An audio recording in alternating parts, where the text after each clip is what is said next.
passar para o terceiro palestrante, agradecer aí a brilhante palestra do Dr. Leonardo, e passar para o terceiro tema hoje, que é sobre violação de direitos autorais na internet e marco civil. Então, Delbrando Pontes, ele fez a orelha do meu primeiro livro de direito de autor, chamado Direitos Morais do Autor, né? E com muita alegria aqui que eu trago para Salvador novamente Delbrando Pontes para falar de um tema super interessante que envolve responsabilidade civil. Um ótimo tema aí para monografia de conclusão de curso, quem é estudante aqui, sobre responsabilidade civil por violação de direitos autorais. Boa tarde a todos.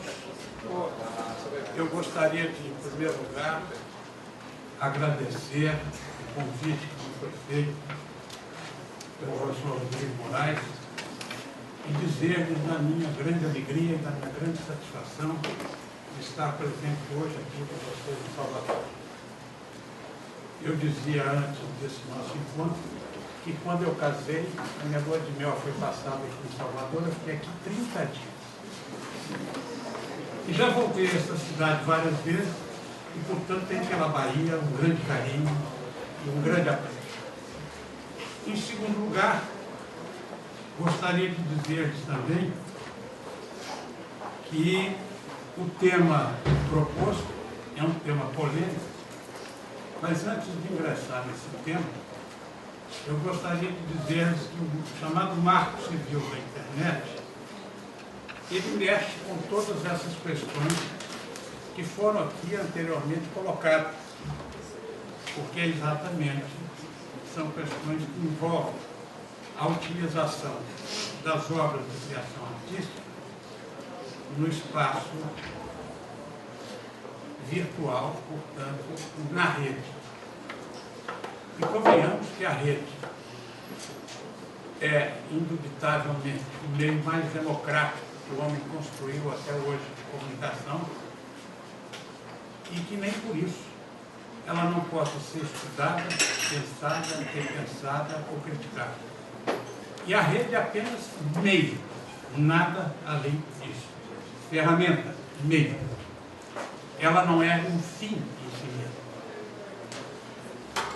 Esse trabalho que eu aqui vou, ou algumas reflexões que eu vou aqui trazer, eu devo confessar que estão quase todas elas fundadas e baseadas num parecer que foi adotado pela Associação Brasileira de Direitos Autorais, a DDA, da lavra da Anita Matos, Jaqueline Sangalo e do Leonardo.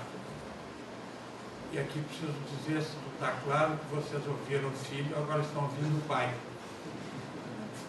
Então, esse trabalho é um trabalho norteador e que serve para demonstrar exatamente as questões a envolver o marco civil da internet no Brasil.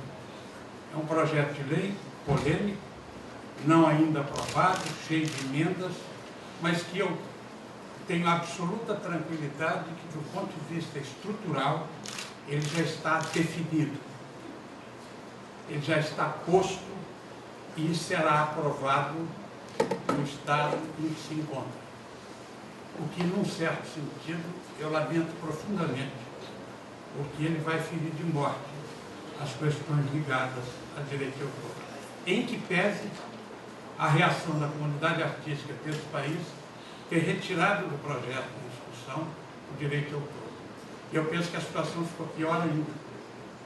Quando muita gente supõe ou acredita que a retirada dos direitos autorais do projeto sobre o relatório do Marco Civil foi algo positivo, a mim me parece muito mais preocupante, e vou dizer por quê. É claro que quando o projeto de lei 2126 de 2011 menciona no seu artigo 2º a disciplina do uso da internet no Brasil, tem como fundamentos o reconhecimento da escala mundial da rede, os direitos humanos e o exercício da cidadania em meios digitais, a pluralidade e a diversidade, a abertura e a colaboração, a livre iniciativa, a livre concorrência, a defesa do consumidor. Mais à frente, no artigo 7º, no inciso 3º, está lá escrito: a não suspensão da conexão à internet salvo por débito diretamente decorrente da utilização, a não suspensão da conexão à internet, salvo por débito diretamente decorrente da utilização. Ou seja, você é devedor da rede, você vai ficar sem a rede. Mas se você pagar a rede, está tudo certo. Ou seja, utilizar o que for possível na rede não tem problema nenhum. Mas não pagar a rede é um problema gravíssimo, a ponto de você ser punido e ficar sem a possibilidade de acesso. Esse inciso terceiro dá claramente a visão de fundo do que propõe o Marco Civil.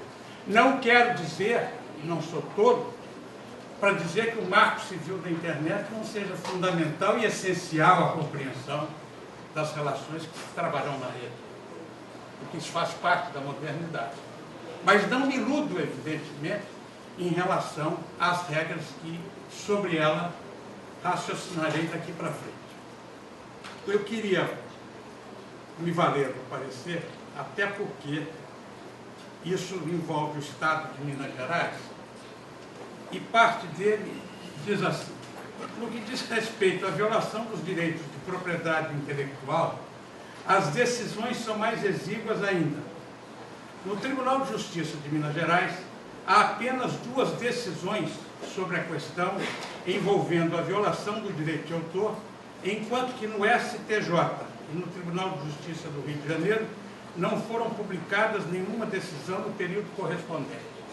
E que vai dizer que, do ponto de vista jurisprudencial ou do pronunciamento dos nossos tribunais, essa questão ainda é uma questão, digamos, virgem, não debatida, não ainda compreendida nem verticalizada. E das decisões do Tribunal de Justiça de Minas Gerais, qual seja, 68,42% atribuíram ao Google a responsabilidade objetiva, enquanto que as demais lhe atribuíram a responsabilidade subjetiva. No grupo de decisões que atribuíram a responsabilidade subjetiva ao Google, encontram-se aquelas 2 referentes ao direito de autor. Os argumentos sobre a aplicação da responsabilidade objetiva ou subjetiva serão vistos mais à frente. Ora, falo para uma plateia de estudantes de direito e de professores em matéria de direito, sabem perfeitamente o alcance da responsabilidade objetiva ou subjetiva. Os argumentos sobre a aplicação da responsabilidade, ou melhor, das 23 decisões do STJ-RJ, 23% atribuíram ao Google a responsabilidade objetiva, enquanto que as demais lhe atribuíram a responsabilidade subjetiva. Assim, embora as decisões dos tribunais da segunda instância ordinária de jurisdição, Tribunal de Minas Gerais do Rio de Janeiro, atribua ao Google a responsabilidade objetiva, não está claro se este será futuramente o passo a ser trilhado pela jurisprudência, na medida em que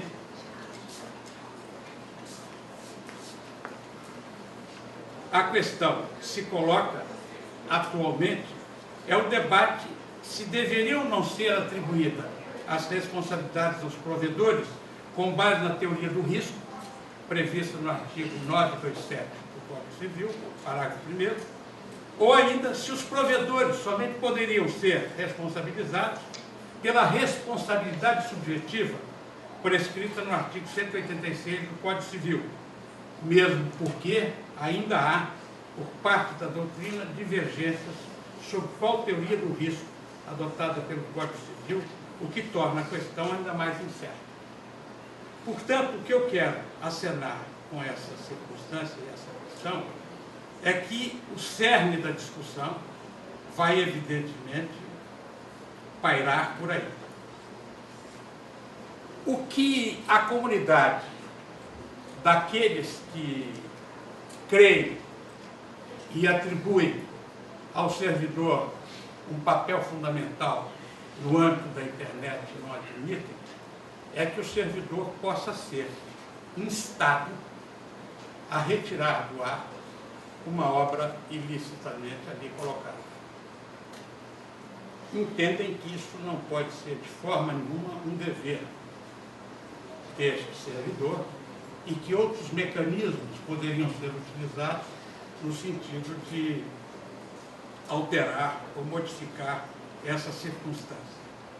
O que importa dizer, do meu ponto de vista, é que as relações que se percebe, que se vê hoje, do ponto de vista tanto dos países desenvolvidos, e me refiro aos Estados Unidos e à Comunidade Econômica Europeia, que essa questão está, tanto quanto possível, mais pacificada, na medida em que se permite e que se admite que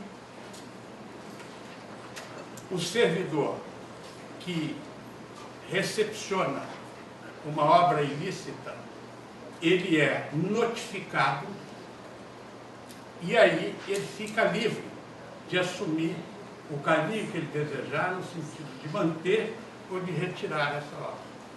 E se ele não fizer e ela trouxer prejuízo, obviamente que o interessado terá os mecanismos judiciais para fazer. Eu quero aqui fazer um parênteses, porque toda essa discussão de internet, ao meu ver, leva, num certo sentido, a uma incompreensão que eu penso não pode mais ficar obscura. O que eu quero dizer com isso? Quero chamar a atenção e submeter a inteligência de vocês à seguinte reflexão. O ser humano é analógico. O ser humano não é digital. A interface digital do ser humano é analógica. O que eu quero dizer com isso? Que eu não posso tratar algo analógico do ponto de vista digital. A obra que circula na internet é analógica. O mecanismo de circulação dessa obra é digital. E a minha interface é analógica. Parece, pode ser que eu esteja absolutamente em distonia com a reflexão pré-existente, que eu possa estar falando uma grande bobagem. Mas, na verdade, o que eu quero dizer com isso é simplesmente o seguinte. Eu não posso reservar ao Poder Judiciário deste país decisões que ocorrem no mundo virtual. E o que o projeto de lei propõe, e que as questões que são questões de violação, em matéria de direito de autor, só poderão ser judicializadas. Eu quero dizer a vocês que, na semana passada, eu fui procurar um juiz em Belo Horizonte, sob a sua jurisdição, encontra-se um processo de um cliente nosso, há 2 anos, sem despacho. As petições que vocês imaginarem, eu já as formulei ao juízo. E o que ele me disse?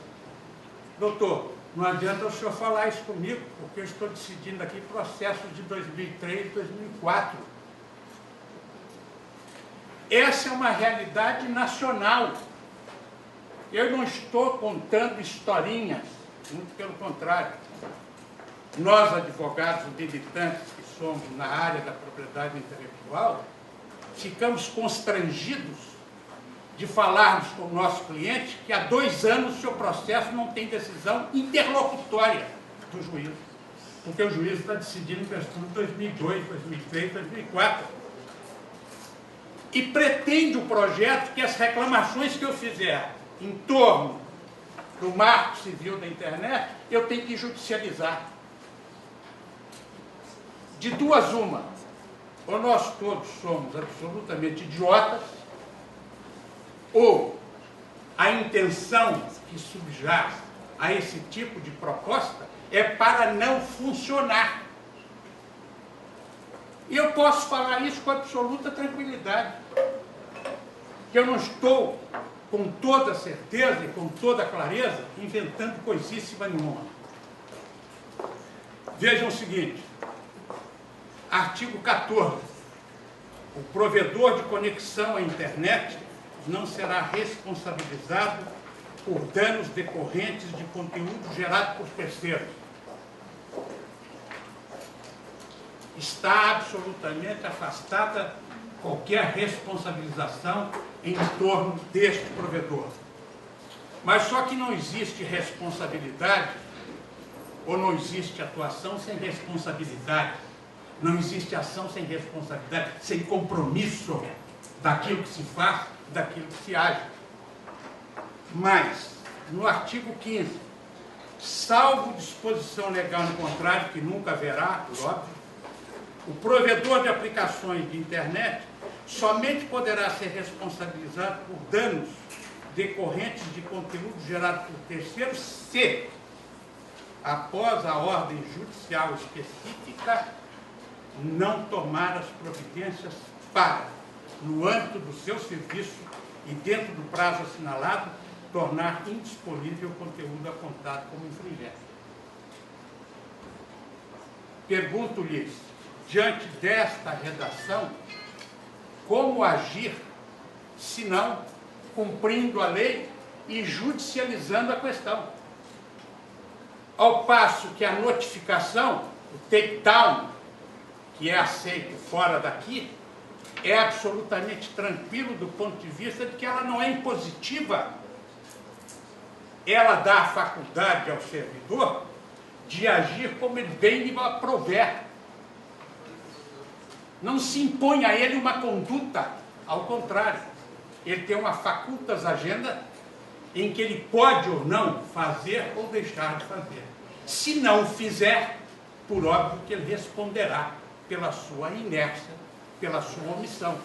Mas isso faz parte da relação da sociedade e da vida em comunidade. Ninguém age unilateralmente e impunemente. É preciso que nós possamos assumir os atos da nossa própria atuação. Parágrafo único. A ordem judicial de que trata o caput deverá conter, sob pena de nulidade, identificação clara e específica do conteúdo apontado como infringente, que é absolutamente subjetivo. O que é essa construção clara e específica do conteúdo? Eu posso entender que o conteúdo não é claro nem específico. E aí? Apontado como infringente que permita a localização inequívoca do material. E vem o artigo 16. Sempre que tiver informações de contato com o usuário, diretamente responsável pelo conteúdo a que se refere ao artigo 15, caberá ao provedor de aplicações de internet informar-lhe sobre o cumprimento da ordem judicial. Vocês sabem quanto que o Google paga de conta de luz para movimentar o seu motor de busca? 6 milhões de dólares por mês. O Google tem acoplado à sua estrutura um lago para poder arrefecer o motor de busca. E parece que essas questões e essa realidade não é perceptível ou simplesmente absorvida por quem deveria absorver. É claro que o projeto encaminhado no Parlamento brasileiro foi um projeto que procurou ouvir diferentes segmentos, foi um projeto trabalhado, eu não tenho nada contra isso. Apenas o que me assusta na consolidação do projeto é esse aspecto de que, porque o Brasil se coloca na contramão dos países civilizados, por que o Brasil não adota o sistema da notificação, tendo consciência e clareza que o Poder Judiciário brasileiro está estancado? A justiça brasileira não funciona.